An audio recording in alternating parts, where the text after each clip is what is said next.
नमस्कार दोस्तों, मैं किस्सा बाज वाला लेकर आया हूँ विलियम शेक्सपियर द्वारा रचित कई कहानियों का एक अनोखा मिश्रण। दोस्तों, अगर हमारी कहानी आपको पसंद आए तो इसे लाइक, शेयर और सब्सक्राइब जरूर करें। तो आइए बिना देर किए शुरू करते हैं आज की कहानी। आज की कहानी का शीर्षक है द टेमिंग ऑफ श्रू। अमीर घराने की एक लड़की थी जिसका नाम कैथरीना था। वह 20वें वर्ष में प्रवेश कर चुकी थी, किंतु अभी तक कुंवारी थी। उसके साथ की लड़कियों के गौने भी हो चुके थे, किंतु उसका अभी विवाह तय नहीं हुआ था। न जाने क्यों कोई लड़का उससे ब्याह करने को राजी नहीं होता था। यह बात भी नहीं थी कि वह सुंदर नहीं थी। उसकी हिरनी समान काली आंखें, फूलों से गुलाबी होंठ, चांद सा गोल चेहरा और माथे पर लटकते हुए घुंघराले बालों को देखकर उसे कुरूपता की श्रेणी में हरगिज नहीं शामिल किया जा सकता था। फिर भी आज तक किसी लड़के ने उससे विवाह करने का प्रस्ताव नहीं किया था। इसकी एक खास वजह थी कैथरीना के रूप सौंदर्य की आड़ में छिपी हुई उसकी कर्कश वाणी। जितनी ही सुंदर वह थी, उसकी वाणी उतनी ही कर्कश थी, मानो गुलाब की पंखुड़ियों में कोई विषधर सांप छिपा बैठा हो। उसके इस दोष के कारण उसका रूप, उसका सौंदर्य तथा उसके पिता की अतुल संपत्ति सब फीके पड़ जाते थे। उसकी जिह्वा छुरी की धार से भी अधिक तीखी और करेले से भी अधिक कड़वी थी। मोहल्ले की लड़कियां अक्सर कहा करती थीं, इसके ऊपर देवताओं का प्रकोप है। उसकी सहेलियों का मानना था कि उसे अपने रूप पर बड़ा घमंड है, इसलिए लड़के उसके पास आने से कतराते थे, वृद्ध पीठ के पीछे बड़बड़ाते थे तथा मोहल्ले वाले उसके मुंह लगने का साहस नहीं दिखाते थे। कैथरीना का पिता बेपटिस्ता यह सब देखता तो अपने मस्तक पर हाथ मारकर रह जाता। लोग उसकी हालत पर तरस तो खाते, लेकिन कोई उसकी मदद नहीं कर पाते थे। वास्तव में कैथरीना से सभी भयभीत थे। अगर वह अविवाहित रह गई थी तो बेपतिस्ता को इसकी रत्ती भर भी चिंता नहीं थी। उसे चिंता थी तो अपनी छोटी लड़कियों के हाथ पीले करने की। बड़ी बहन के अविवाहित रहते, भला छोटी बहनों से विवाह करने को कौन तैयार होगा। यही सोच विचार कर बेपतिस्ता अपने दुर्भाग्य को कोसता रहता था। वह नित्य सवेरे जागता तो ईश्वर से प्रार्थना करता, हे भगवान, या तो तुम मुझे संतान देता ही नहीं, और अगर दी थी तो उसकी वाणी में मिठास भर देता। तेरे घर में किसी चीज की कमी नहीं है। तू कोई ऐसा चमत्कार दिखा दे कि कैथरीना की वाणी में रस सरीखी मिठास आ जाए तथा मैं किसी भद्र युवक के साथ उसका विवाह कर दूं। ईश्वर तक बेपतिस्ता की यह प्रार्थना पहुंची अथवा नहीं, मगर एक चमत्कारी घटना अवश्य घटी। एक दिन एक मनचला नवयुवक बेपतिस्ता के पास पहुंचा और बोला, मैं आपकी लड़की से विवाह करना चाहता हूँ और जानना चाहता हूँ कि दहेज में आप मुझे कितना धन देंगे। पहले सवाल में ही इतनी स्पष्ट बात सुनकर बेपतिस्ता को कुछ भ्रम हुआ कि कहीं यह नवयुवक भूलवश तो उसके घर पर नहीं आ गया, क्योंकि उसे यकीन नहीं हो रहा था कि कोई नवयुवक उसकी लड़की से विवाह करने को भी राजी हो सकता है। इसलिए बात को साफ करने की दृष्टि से उसने पूछा, नवयुवक, तुम कौन हो, कहाँ से आए हो, और क्या पहले से मेरी लड़की के विषय में कुछ जानकारी रखते हो? उस नवयुवक ने बड़ी तत्परता से अपना सिर हिलाकर कहा, जी हाँ, मैं उनके विषय में बहुत अच्छी तरह जानता हूँ। उनका नाम कैथरीना है और मैं उन्हें अपने दिल की मलिका बनाना चाहता हूँ। उनके रूप और सौंदर्य के चर्चे बहुतों के मुंह से सुने हैं। उनके इन्हीं गुणों से प्रभावित होकर मैं सैकड़ों मील दूर से चलकर यहाँ आया हूँ। बेपतिस्ता को अभी शक था कि यह नवयुवक भूलवश ऐसी बातें कर रहा है। उसने एक बार फिर से उस नवयुवक का सिर से पांव तक निरीक्षण किया और पूछा, बेटा तुम्हारा नाम क्या है? उस नवयुवक ने एक ही सांस में कह डाला, ओह, मैं तो अपना परिचय देना ही भूल गया। माफ कीजिए, मेरा नाम पेट्रूशियो है और मैं अपने पिता का इकलौता पुत्र हूँ। उनकी संपत्ति का मैं ही उत्तराधिकारी हूँ तथा चाहता हूँ कि किसी सभ्य और सुशील लड़की को अपनी जीवन संगनी बनाऊं। इसी मंतव्य से मैं आपके यहाँ उपस्थित हुआ हूँ। अगर आप मुझे अपनी पुत्री के योग समझें तो मैं स्वयं को बड़ा भाग्यशाली समझूंगा। बेप्तिस्ता ने कहा, पेट्रूशियो, मैं कैथरीना को बुलाकर उससे तुम्हारा परिचय करवा देता हूँ। तुम स्वयं उससे बात कर लो और फिर मुझे बताओ कि विवाह के बारे में तुम दोनों की क्या राय है। अगर तुम दोनों एक दूसरे से संतुष्ट हो सको तो मेरे लिए इससे बढ़कर खुशी की और बात क्या हो सकती है। जैसे कोई सफल शिकारी शिकार करने से पूर्व दिल ही दिल में यह ठान लेता है कि वह शिकार पर कब वार करेगा तथा कैसे अपना बचाव करेगा, उसी तरह पेट्रूशियो ने भी कैथरीना के आने से पहले मन में सोच लिया था कि वह कैसे उसका स्वागत करेगा, कब कौन सी बात कहेगा और कब कौन सा प्रश्न उससे पूछेगा। कैथरीना के कक्ष में प्रवेश करते ही वह इस तरह हड़बड़ा कर उठकर खड़ा हुआ जैसे कोई भक्त अपने समक्ष किसी देवी की प्रतिमा को खड़े देखकर हड़बड़ा उठता है। वह बड़ी विनम्रता से बोला, आओ मेरे मन के मीत, मैं कब से तुम्हारी राह में अपनी पलकें बिछाए बैठा हूँ। कैथरीना ने शेरनी की मानिंद गरज कर कहा, बंद करो अपनी बकवास और मुझे बताओ कि तुमने मुझे किस लिए यहाँ बुलाया है। पेट्रूशियो ने ऐसा दिखावा किया कि जैसे वह मीठे शरबत के घूंट भर रहा हो। उसने आनंद विभोर होते हुए कहा, सुभाषिनी, तुम्हारी मधुर वाणी को सुनकर मुझे संसार से ईर्ष्या होने लगी है। मैं चाहता हूँ कि तुम्हारे एक एक शब्द को अपने कामनों में समा लूं। रानी, जरा धीरे बोलो, कहीं तुम्हारे कोमल होठों में दर्द न होने लगे। यह सुनकर कैथरीना ने गुस्से से माथे पर त्योरियां चढ़ा लीं और घूरकर उस युवक की तरफ देखने लगी। पेट्रूशियो ने उसकी इस अदा पर मरते हुए कहा, अपने रूप तथा सौंदर्य पर इतना नाज, शायद लोग तभी तुम्हारे रूप सौंदर्य की तारीफ करते हैं। मानो खुशामद की सीमा पार हो चुकी हो। इन अंतिम शब्दों को सुनते ही कैथरीना खिलखिलाकर हंस पड़ी। यह उसकी पहली हार थी। दूर खड़े बेपतिस्ता ने भी अनुभव किया कि पहली बार उसकी बेटी किसी युवक के सामने मुस्कुराई है तथा उससे घुल मिलकर बातें कर रही है। यह देखकर उसकी प्रसन्नता का ठिकाना नहीं रहा। कहीं यह दृश्य उसने स्वप्न में न देखा हो। यह सोचकर उसने उसी समय बाजी और शहनाइयों के बीच पेट्रूशियो तथा कैथरीना के विवाह की घोषणा कर दी। यह पेट्रूशियो की मानो पहली जीत थी। यह सब यूं ही अचानक नहीं हो गया था। इसके लिए पेट्रूशियो को कड़ी मेहनत करनी पड़ी थी। वह दूर देश का एक परदेसी था तथा अपने व्यंगों और खुश मिजाजी के लिए पूरे प्रांत में मशहूर था। उसने कैथरीना के चिचड़ेपन और कैंची सी जुबान के विषय में बहुतों के मुंह से सुन रखा था। वह कभी यह सहन नहीं कर सकता था कि इतने रूप सौंदर्य की स्वामिनी इतनी बदमिजाज हो। तभी उसने प्रतिज्ञा कर ली कि अगर वह विवाह करेगा तो कैथरीना के साथ होगा, और वह विवाह तब होगा जब वह स्वयं उसकी याद में आंसू बहाएगी। इसके लिए उसने अपनी सारी कला, अपनी सारी खुश मिजाजी तथा अपनी सारी हाजिर जवाबी को लगा देने की ठान ली थी। वह कैथरीना के प्यार को जीतने के लिए घर से चल पड़ा। उसकी एक एक बात, एक एक मुस्कान तथा आंख की पलकें झपकाने के पीछे की एक योजना थी। उसी के परिणाम स्वरूप आज वह कैथरीना के मन में अपनी जीत का बिगुल फूंकने में कामयाब हो सका था और बेपतिस्ता के सुने घर आंगन में विवाह की शहनाइयां बज सकी थीं। यह उसकी योजना का पहला खंड था। अभी कैथरीना की कर्कश जुबान से अमृत की वर्षा करवाना तो शेष ही रह गया था, अतः उसकी असली योजना तो अब शुरू होने वाली थी। उसने बेपतिस्ता के नजदीक पहुंचकर कहा, आप तो जानते ही हैं कि मैं कैथरीना को कितना प्यार करता हूँ। मैं उसे अपने घर की रानी और अपने दिल की मलिका बनाना चाहता हूँ। जीवन में किसी की शादी बार बार नहीं हुआ करती, इसलिए मैं इस शुभ अवसर को बड़ी धूमधाम से मनाना चाहता हूँ। आप थोड़ा इंतजार करें। मैं अपनी कैथरीना को गहनों से ऐसे लाद दूंगा जैसे बसंत ऋतु में अनार के वृक्ष फूलों से लद जाते हैं। मैं उससे मखमल के दुशालों में ऐसे रखूंगा जैसे बारात में बीर बहुटी। आप जरा इंतजार करें, मैं भी सारे सामान लेकर उपस्थित होता हूँ। कहने को तो वह कह गया कि मैं भी उपस्थित होता हूँ, मगर कई घंटे बीत जाने पर भी वह उपस्थित नहीं हुआ। विवाह के मुहूर्त का समय भी आ पहुंचा। घर द्वार भी सज गया, पादरी भी बुला लिए गए तथा बैंड बाजे की ध्वनि से सारा वातावरण गूंज उठा, मगर पेट्रूशियो के दूर दूर तक दर्शन नहीं हो रहे थे। अब कैथरीना को भी चिंता होने लगी। वह सोचने लगी कि कहीं वह मुझसे झूठा वायदा करके तो नहीं खिसक लिया। अगर वह लौट कर वापस नहीं आया तो मेरा क्या होगा। सब लोग मेरी तरफ उंगली उठा उठा कर कहेंगे कि यह वह नवयुवती है जिसे उसका मंगेतर विवाह से पूर्व ही छोड़कर भाग गया। मोहल्ले की सारी स्त्रियां कानाफूसी करके मेरे विषय में बातें करेंगी। यह सब सोचकर वह बार बार उस तरफ देखती रही जिस तरफ से उस नवयुवक ने आने को कहा था, लेकिन देखते देखते आंखें थक गई। फिर भी वह नहीं आया। तब कैथरीना ने निराश होकर अपना सिर एक सहेली के कंधे पर टिका दिया और फूट फूट कर रोने लगी। ठीक उसी समय पेट्रूशियो ने उसके घर के आंगन में प्रवेश किया, मानो वह वहीं छिपा कैथरीना के आंसू बहाने की प्रतीक्षा कर रहा था, और अपने प्रति कैथरीना की उत्कंठा को जगाने के लिए वह जानबूझकर देर कर रहा था। कुछ भी हो, इतनी देर तक राह तकने के पश्चात अब पेट्रूशियो उसे एक अनमोल के समान दिखाई देने लगा। वह समझ गई कि पेट्रूशियो को उसकी जरूरत नहीं, अपितु उसे पेट्रूशियो की ज्यादा जरूरत है। अतः वह विवाह के वचनों को भी संभल संभल कर बोल रही थी कि कहीं उसके मुंह से कर्कश स्वर प्रस्फुटित न हो जाए और उससे अप्रसन्न होकर पेट्रूशियो फिर उसे छोड़कर न चला जाए। यह सब पेट्रूशियो की बनाई हुई योजना का अंग था।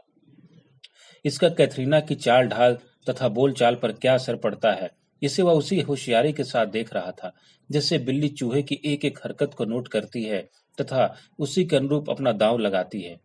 आखिर विवाह संपन्न हुआ और पेट्रूशियो क्षण भर भी इंतजार किए बिना वहां से जाने को तत्पर हो गया। लोगों ने समझाया कि विवाह के उपरांत इतनी जल्दी वर वधू को विदा करने का रिवाज नहीं है, इसलिए 2 दिन तो नहीं, केवल दोपहर या 2 घड़ी ही रुक जाओ। मगर पेट्रूशियो ने कहा, नहीं, मैं तो अभी जाऊंगा तथा कैटरीना को भी मेरे साथ जाना होगा। बेचारे बेप्तिस्ता को इतनी परेशानी के पश्चात दामाद मिला था, उसकी नजाकतों को वह भला कैसे न मानता। मगर अब तो कैथरीना के मुंह पर भी ताला जड़ गया था। वो मन ही मन डर रही थी कि यदि उसने पति की इच्छा के विरुद्ध जरा भी आवाज निकाली तो वह उसे छोड़कर चल देगा। इसलिए वह वैसे ही चुपचाप मुंह लटकाए उसके पीछे पीछे चल दी, जैसे कसाई के पीछे बलि के लिए बकरा चल दिया करता है। ये बदलाव देखकर वहां उपस्थित लोग दांतों तले उंगली दबाकर बैठ गए। स्वयं बैप्तिस्ता हैरान हो रहा था कि उसकी जो पुत्री अपने सामने बोलने वाले का मुंह नोच कर रख देती थी, उसके स्वभाव में अचानक यह परिवर्तन कहां से आ गया। लोगों को अचरज करते देखकर पेट्रोशियो ने दिल ही दिल कहा, अभी इन्होंने मेरा चमत्कार देखा ही कहाँ है। मैं इसे अपने इशारों पर पुतली के मानिंद नचाकर न दिखाऊं तो मेरा नाम पेट्रोशियो नहीं। तत्पश्चात वह अपनी नई नवेली दुल्हन को साथ लेकर अपने घर की ओर चल दिया। रास्ता पथरीला एवं दूर था, इसलिए उसने 2 ताकतवर घोड़े मंगवाए। घोड़े वाकई अव्वल नंबर के थे, मगर पेट्रोशियो ने यह कहकर उन घोड़ों को वापस लौटा दिया कि ये चलते वक्त अपनी पूंछ को हिलाते हैं। कैथरीना उन घोड़ों की ओर तरसती आंखों से देखती रही, लेकिन जब उसने देखा कि वाकई घोड़ों को लौटाया जा रहा है तो थकी आवाज में बोली, क्या पैदल ही चलना होगा? पेट्रोशियो ने उसके जवाब में ऐसी सूरत बना ली जैसे कि उसे कैथरीना पर बड़ा रहम आ रहा हो। वह प्यार भरे स्वर में बोला, भला मैं फूलों सी नाजुक अपनी दुल्हबा को ऐसे बेलगाम घोड़ों पर कैसे सवार करने देता, जिन्हें ठीक तरह से अपनी पूंछ भी हिलाना नहीं आता। अब चारा ही क्या है। जिस बेचारी कैथरीना ने महलों से बाहर कदम तक नहीं रखा था, उसी ने वह लंबा पथरीला रास्ता पैदल ही तय किया। उसके पैरों में छाले पड़ गए, उसकी टांगें दुखने लगी, मगर एक बार भी उसने जुबान हिलाकर उफ तक न की। उसकी बेबसी को देखकर पेट्रुशियो को भी उसके ऊपर दया आ रही थी, मगर वह यह सोचकर शांत था कि इसका दूसरा उपाय ही क्या है। थकी मांदी भूख प्यास से विहल गिरती पड़ती कैथरीना जब अपनी ससुराल पहुंची तो अपनी नई मालकिन के आगमन की प्रसन्नता में सभी नौकर चाकर इकट्ठे हो गए। पेट्रुशियो ने बड़ी अकड़ के साथ उनकी तरफ देखते हुए कहा, अरे भाई, खड़े देखते क्या हो? मालकिन के लिए गुलाब जल का शरबत लाओ, नमकीन समोसे लाओ, चटपटी चटनी लाओ, ताजे फलों का रस, पकवान तथा मिठाइयां लेकर आओ। जानते नहीं मालकिन थकी मांदी आई हैं और इन्हें जोरों की भूख लगी है। मालिक के आदेश भर की देर थी कि नौकरों में भगदड़ सी मच गई। कोई बाजार की ओर भागा, कोई रसोई घर में लपका और कोई अन्य कामों में लग गया। समूचे महल में भगदड़ का माहौल था। थोड़ी ही देर में सब चीजें हाजिर हो गईं। अगरबत्तियों की भीनी भीनी खुशबू, मिठाइयों की खुशबू तथा समोसों की महक से समूचा घर आंगन महक उठा। इधर मिठाइयों की यह खुशबू तथा उधर कैथरीना के पेट में लपलपाती हुई भूख। मिठाइयों को देख देखकर उसके मुंह में पानी भर रहा था तथा वह सोच रही थी कि अभी पेट्रुशियो की आंखों का इशारा होगा तथा ये व्यंजन मेरे सामने परोस दिए जाएंगे। फिर मैं 3 दिनों की भूख की कसर एक साथ निकालूंगी। सबसे पहले तो शरबत पीऊंगी क्योंकि मुझे बहुत प्यास लगी है, फिर समोसे खाऊंगी। समोसे से जी भर जाएगा तो दूसरी मिठाइयों का लुफ्त उठाऊंगी। चटपटी चटनी मुंह का स्वाद ठीक करने के लिए सबसे अंत में खाऊंगी। कैथरीना ने जैसा सोचा था बिल्कुल वैसा ही हुआ। एक एक करके सब मिठाइयां उसके सामने परोस दी गईं। कैथरीना ने लालच भरी दृष्टि से एक बार सभी व्यंजनों को देखा।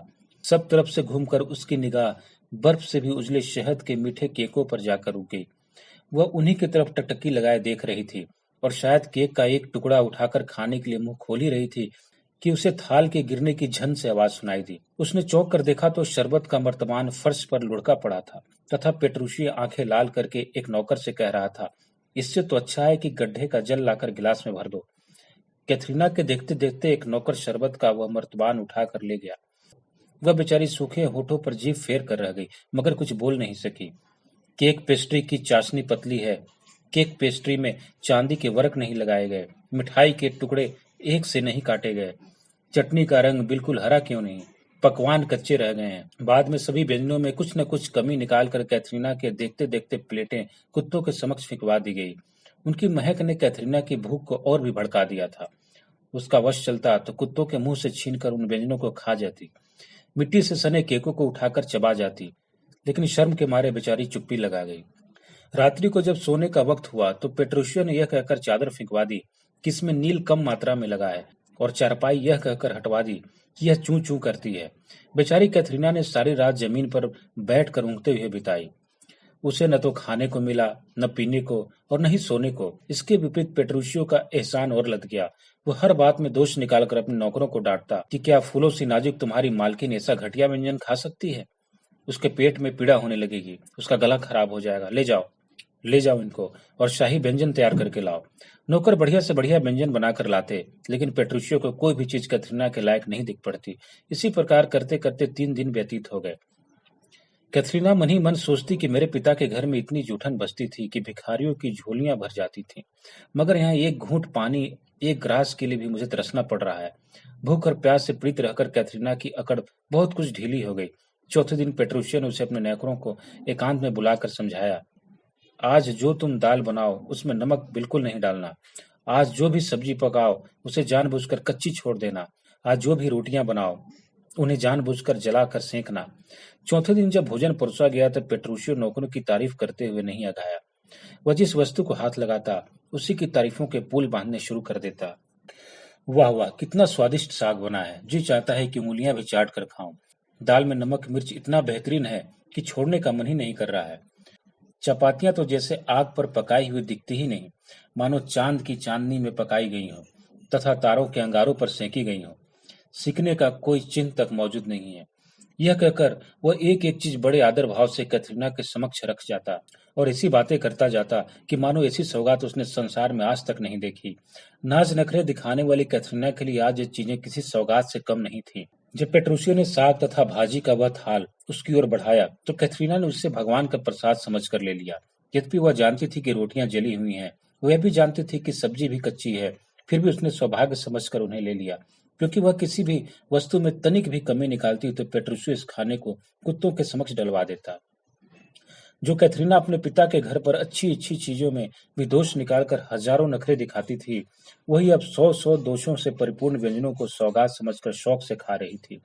अब वह पेट्रुशियो की हाँ में जरा भी न नहीं करती, क्योंकि उसे मालूम था कि ना कहने का मतलब है भूखों मरना, प्यासे तरसना, बिना सोए करवटें बदलते रातें काटना।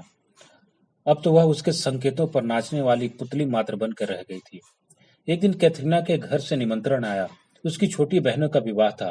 पेट्रुशियो ने झटपट यह निमंत्रण स्वीकार कर लिया तथा कैथरीना को भी तैयार होने को कहा। पेट्रुशियो को अब भी शक था कहीं माँ बाप के घर जाकर यह फिर से न बिगड़ जाए। यह सोचकर उसने कैथरीना के लिए बढ़िया बढ़िया गहने और बेशकीमती सूट सिलवाने का आदेश दे दिया। जब कपड़े सिलने वाला कपड़े सिल कर लाया तो उन्हें देखकर कैथरीना की आंखें प्रसन्नता से चमकने लगी, लेकिन पेट्रुशियो को एक भी सिला वस्त्र मन न भाया। वह हर वस्त्र में दोष निकाल कर कहने लगा, ब्लाउज का रंग बहुत तीखा है, इससे तो कैथरीना की सुंदरता ही छिप जाएगी। स्कर्ट का रंग भी हल्का है, ये कैथरीना के सुंदर मुख के सामने ऐसा प्रतीत होता है जैसे सोने में तांबे की मिलावट कर दी गई हो। इस प्रकार हर एक वस्त्र में कुछ न कुछ दोष निकालकर पेट्रुशियो ने उन्हें कूड़ेदान में फेंकवा दिया। बेचारी कैथरीना भयभीत थी कि कहीं वह हीरे जवाहरात के जड़ाऊ जेवर भी कूड़ेदान में न फेंकवा दे। यह सोचकर वह उन गहनों से लिपट सी गई। पेट्रुशियो की भी ऐसी ही इच्छा थी। अब उसे पूर्ण यकीन हो गया था कि वह उसके कहने से कभी बाहर नहीं जाएगी। तब उसने ससुराल की तरफ प्रस्थान किया। वहां कैथरीना की छोटी बहनों की शादियां बड़ी धूमधाम से संपन्न हुई। वे दोनों भी बड़े ठाट बाट से वहां तिथि बनकर रहे। एक दिन जब दोनों दूल्हे तथा पेट्रुशियो भी एक साथ बैठे हुए थे तो अपनी अपनी पत्नियों की बातें चल पड़ी। नए दुल्हों में से एक ने बड़े घमंड से कहा, मेरी पत्नी तो बहुत ही आज्ञाकारिणी है, अगर मैं कहूं तो आग में भी कूदने को तत्पर हो जाए। दूसरे नए दूल्हे ने कहा, अरे भाई, तुम्हारी पत्नी तो सिर्फ आज्ञाकारिणी होगी, मेरी पत्नी तो बिल्कुल सती साध्वी है, मैं एक संकेत भर कर दूं तो वो अपने प्राण देने को तैयार हो जाए। उनकी बातें सुनकर पेट्रुशियो से रहा नहीं गया। वह बोला, भाई, मेरी पत्नी कैथरीना तो तीखी आदत वाली स्त्री है। नए दुल्हन ने पेट्रुशियो को चिढ़ाने के उद्देश्य से कहा, तो चलो आज ही इस बात की आजमाइश हो जाए, जिसकी पत्नी सबसे ज्यादा आज्ञाकारिणी सिद्ध हो उसी को जीता हुआ समझ लिया जाए। एक नए दूल्हे ने कहा, 1000 रुपए की शर्त लगाते हैं। शर्त लग गई। तीनों ने अपनी अपनी पत्नियों को उसी समय वहां उपस्थित होने के लिए बुलवा भेजा। पहले दूल्हे की पत्नी सिर में पीड़ा का बहाना बनाकर नहीं आई। दूसरे दूल्हे की पत्नी ने कहलवा भेजा कि मैं भी नहा कर आती हूँ, बिखरे बालों से बड़ों के समक्ष कैसे उपस्थित हूँ।